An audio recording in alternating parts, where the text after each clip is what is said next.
Continuing now. Now that the immediate danger had been dealt with, I had to decide how best to get back to the ground floor. As I picked up my gun, I took another look around. There were plenty of parked cars that I could steal, and the other survivors had already begun hot wiring an SUV. Abseil? I don't have the rope.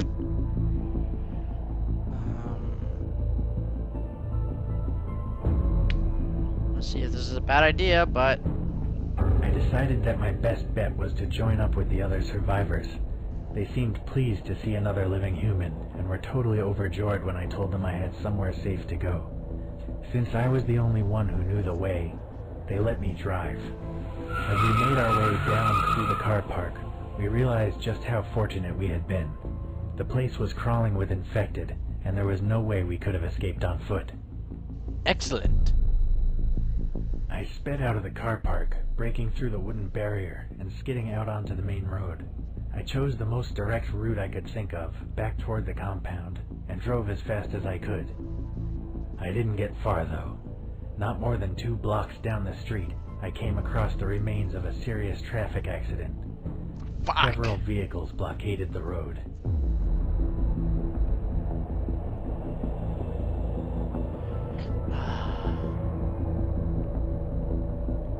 Shunt them out the way. I'm assuming that means ram the bitches.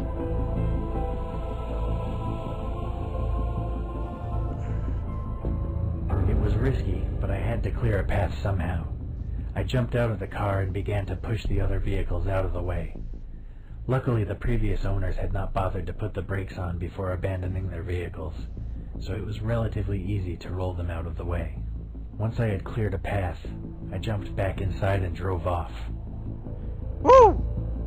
As I looked down the road ahead of me, I realized that making my escape might not be as easy as I first thought.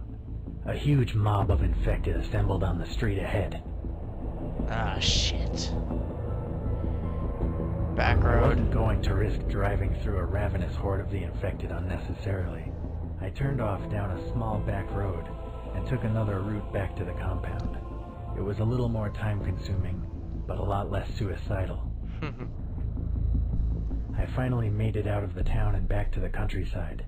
The sun was setting in the distance behind me. I had been through a lot that day and was glad that I would soon be reunited with my loving wife.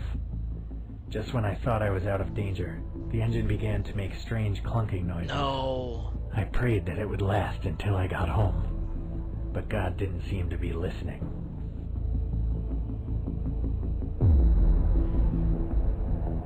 Try to fixing it would be time consuming.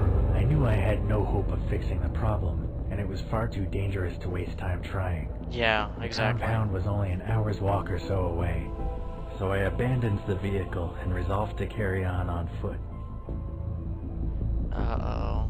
After a long, terrifying walk through the gloom of twilight, I finally arrived at my father-in-law's compound.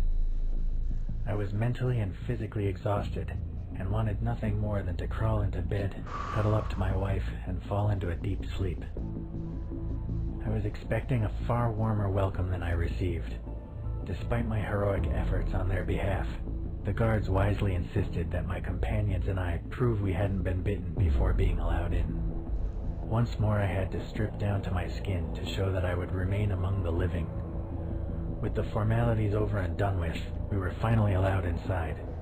As soon as the gates were safely closed behind me, my father-in-law ran out from the farmhouse and uncharacteristically gave me a hug. Then he asked me about the medicine.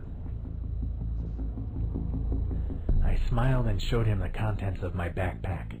I had secured enough antibiotics to treat everyone who lived in the compound, myself included.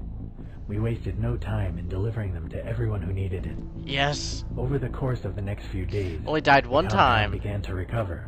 With the exception of the 2 worst cases, everyone survived the illness and were soon back on their feet. Most importantly of all, I had saved my beautiful wife yet again. Woo-hoo-hoo! Survived the day, yes. Got the antibiotics, yes. Tactics, rank A. You have a solid understanding of zombie outbreaks and your survival skills are far above average.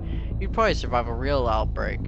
compassion, rank A+. The Outbreak has given you the chance to show your true bravery and heroic nature. The well-being of others your primary concern.